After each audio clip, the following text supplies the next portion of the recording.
All student, इससे पहले हमने एस्किमो जनजाति के बारे में पढ़ा था। इनकी शारीरिक बनावट और निवास क्षेत्र और प्राकृतिक वातावरण के बारे में हमने पढ़ लिया था। अब इसके आगे पढ़ेंगे हम 4 प्राकृतिक वनस्पति तथा जीव जंतु। इस क्षेत्र में कठोर जलवायु के कारण वनस्पति का अभाव पाया जाता है। यानी इसमें क्या होता है, सबसे ज़्यादा कठोर जलवायु यानी क्या होता है, यहाँ अधिकतर क्या बर्फ़ पड़ती है। बर्फ़ पड़ने के कारण क्या होता है, यहाँ वनस्पति का अभाव कम पाया जाता है। केवल ग्रीष्मकाल की अल्प अवधि में शैवाल, काई, लाइकेन आदि रंग बिरंगे फूलों की वनस्पति उग जाती है। अधिकतर एग्जाम में पूछे जाने वाला प्रश्न है कि एस्किमो की प्राकृतिक वनस्पति कौन कौन सी होती है। इसमें शैवाल, काई, लाइकेन आदि रंग बिरंगे फूलों की वनस्पति उग जाती है। अब यहाँ जीव जंतु में क्या पढ़ेंगे, ध्रुवीय भालू, लेमिंग खरगोश, कस्तूरी मृग, केरीबाऊ, रेंडियर, लोमड़ी, भेड़िए, कुत्ते आदि इस क्षेत्र के प्रमुख जंतु हैं। अब इसमें 5वां पॉइंट कौन सा है, आर्थिक क्रियाकलाप। आर्थिक क्रियाकलाप में क्या होता है, अखेट का मतलब क्या होता है, शिकार करना एस्किमो के जीविकोपार्जन का एकमात्र साधन है। जीविकोपार्जन क्या होता है, अपने परिवार का पालन पोषण करने के लिए क्या करते थे, वो एक तरीके से जानवरों का शिकार करते थे। और शिकार करने के कारण क्या होता था, वो अपने बाल बच्चों का पालन पोषण करते थे।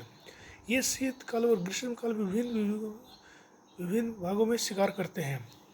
शीतकालीन अखेट, यानी शीतकालीन अखेट का मतलब क्या होता है, ठंडियों में ये अखेट करते हैं। इस ऋतु में एस्किमो समुद्री तट के किनारे सील मछली का शिकार करते हैं।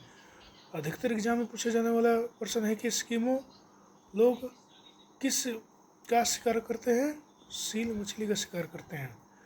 जब मछली बर्फ के बने छिद्रों में श्वास लेने आती है, यानी जो मछलियाँ क्या होती है, बर्फ में अंदर रहती है, बर्फ के अंदर से जैसे बाहर आती है सांस लेने के लिए, तथा एस्किमो द्वारा इसी हड्डी की छड़ हिल जाती है, तो उनका पता चल जाता है। एस्किमो द्वारा हड्डी की छड़ हिल जाने से क्या पता चलता है कि मछली उसमें फंस गई है। एस्किमो अपने हथियार हार्पून से सील मछली का शिकार करते हैं। अधिकतर एग्जाम में पूछे जाने वाला प्रश्न है कि एस्किमो लोगों का प्रमुख हथियार कौन सा था शिकार करने के लिए, हार्पून हथियार था। और इसे क्या कहा जाता है, जो हार्पून सील का मछली का जो शिकार करते थे, हार्पून सील का मछली का शिकार करने का हथियार को इसे क्या कहा जाता था, माऊ पाक कहते हैं। अधिकतर एग्जाम में पूछे जाने वाला प्रश्न है कि माऊ पाक किससे संबंधित है, तो इसका उत्तर होगा एस्किमो जनजाति के जो शिकार करने वाला जो हथियार होता है, जो हार्पून को क्या बोला जाता है, माऊ पाक कहते हैं। माऊ पाक जिसका शाब्दिक अर्थ होता है प्रतीक्षा करना होता है। यानी पेपरों में पूछे जाने वाले प्रश्न है कि माऊ पाक का शाब्दिक अर्थ क्या होता है, प्रतीक्षा करना होता है। शिकार की दूसरी विधि कौन सी होती है, इतुर पाक है।